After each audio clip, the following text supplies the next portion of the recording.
안녕하세요 여러분, 기대백입니다. 오늘의 기업은 LNC바이오입니다. LNC바이오는 재생의료 분야를 연구하는 회사입니다. 피부 이식제 분야에서 국내 1위인 이들의 사업 분야와 함께 최근에 이슈되는 중국 진출과 LNC바이오가 속한 산업 분석까지 알아가 봅시다. LNC바이오는 죽은 사람의 피부와 뼈, 연골 등을 가공해 환자에게 이식하는 제품을 만드는 재생의료 회사입니다. 이 재생의료 기술을 가지고 피부 이식제 사업에서 국내 1위를 달성하였고, 달성하는 동안 축적한 무세포화 기술을 이용하여 퇴행성 관절염 치료제 메가카티를 개발하여 임상실험을 하는 중입니다. 피부 이식제는 남성의 자존심을 세우는 음경 확대 수술 이외에도 화상, 외상, 궤양 등 피부가 손상된 환자에게 이식하여 치유 및 재건 성형을 진행합니다. 피부 이식은 본인의 피부를 이식하는 자가 이식, 기증된 신체의 피부를 이식하는 동종 이식, 소나 돼지의 피부를 이식하는 이종 이식, 이렇게 세 가지 방법이 있습니다. 앞서 말씀드린 이종 이식, 동종 이식, 자가 이식 순으로 기존 피부와 유사해지기 때문에 부작용이 줄어듭니다. 자가이식은 부작용은 가장 적지만 이식할 수 있는 양에 한계가 있다는 단점이 있습니다. LNC바이오는 이러한 단점 때문에 인체 피부 조직에 진피를 사용하는 동종이식 방법을 채택하여 메가덤이라는 의약품을 시판 중에 있습니다. 다른 사람의 피부니까 면역 거부 반응이 일어나겠네? 라고 생각하는 분들이 분명 있으실 것 같은데요. 바로 여기서 LNC바이오의 기술력의 진가가 드러납니다. LNC바이오는 자체의 기술력으로 피부 진피층을 무세포화하면서 혈관은 그대로 유지시키는 방법을 찾아냈습니다. 무세포화 되었기 때문에 면역 거부 반응이 줄어드는 것은 당연하고, 혈관이 그대로 살아있는 채 이식되기 때문에 피부 이식을 했을 때 기존 혈관과 이어지고 세포도 살아난다고 합니다. 즉 동종 이식의 자가 이식화라고도 할 수 있습니다.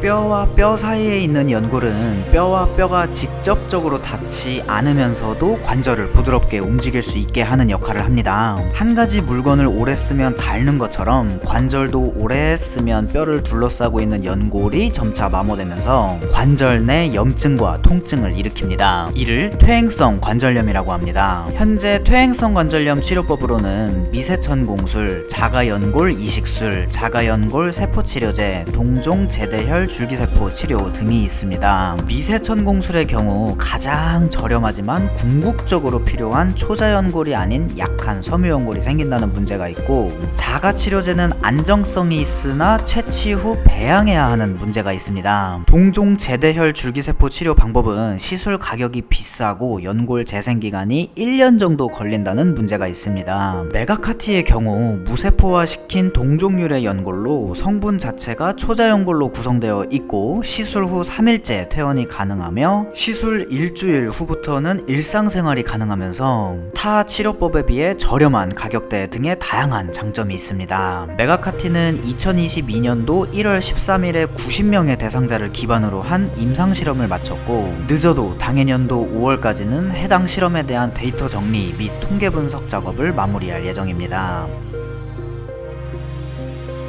LNC바이오의 입장에서 보면 뛰어난 기술력을 가지고 있음에도 불구하고 한국 시장은 1,000억 원 수준으로 규모가 매우 작기 때문에 국내에서는 한계가 분명하고, 이 때문에 중국, 미국과 같은 해외 시장 진출에 관심을 가질 수밖에 없습니다. 중국 피부 이식 시장에서는 소나 돼지의 피부를 사용하는 이종 진피 제품이 일반적입니다. 앞서 말씀드린 것처럼 사람의 피부를 사용하는 동종 이식이 이종 이식보다 부작용이 적고 오래 사용할 수 있기에 더 우월하다고 볼 수 있습니다. 또 유방 재건 이식제의 단가가 한국보다 30% 이상 높습니다. 따라서 한국 시장에서보다 더 높은 가격으로 더 많은 양을 판매할 수 있습니다. 또한 중국에선 한국 성형 기술을 높이 신뢰하는데요. 이러한 이유들 덕분에 LNC바이오가 중국 시장에서 충분히 경쟁력이 있다고 볼 수 있습니다. 아니나 다를까 LNC바이오는 중국 최대 투자은행인 국제금융공사 CICC의 선제안으로 LNC바이오 차이나라는 합작회사를 차렸고 다소 지연되기는 했으나 2021년 12월 15일 CICC로부터 투자금 1,100만 달러 하나로 약 130억 원 납입을 확정지으면서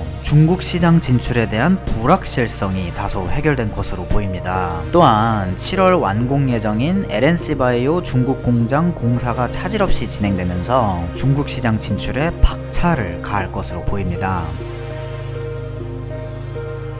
재생의료 분야 CAGR은 17.3%, 그중 LNC바이오가 뛰어드는 조직공학 분야는 21.5%로 전망이 좋아 보이지만 피부 이식제만 놓고 봤을 때 6.8%, 퇴행성 관절염은 8.7%입니다. 실제로 많은 펀드 매니저들이 사업 분야별 CAGR을 이용하여 사업 내 모든 회사에 골고루 투자하는 것을 선호합니다. 시청자분들께서 개인적으로 하시기에는 다소 번거로우실 수 있지만 전문가가 선호하는 데에는 이유가 있을 것이라 생각합니다.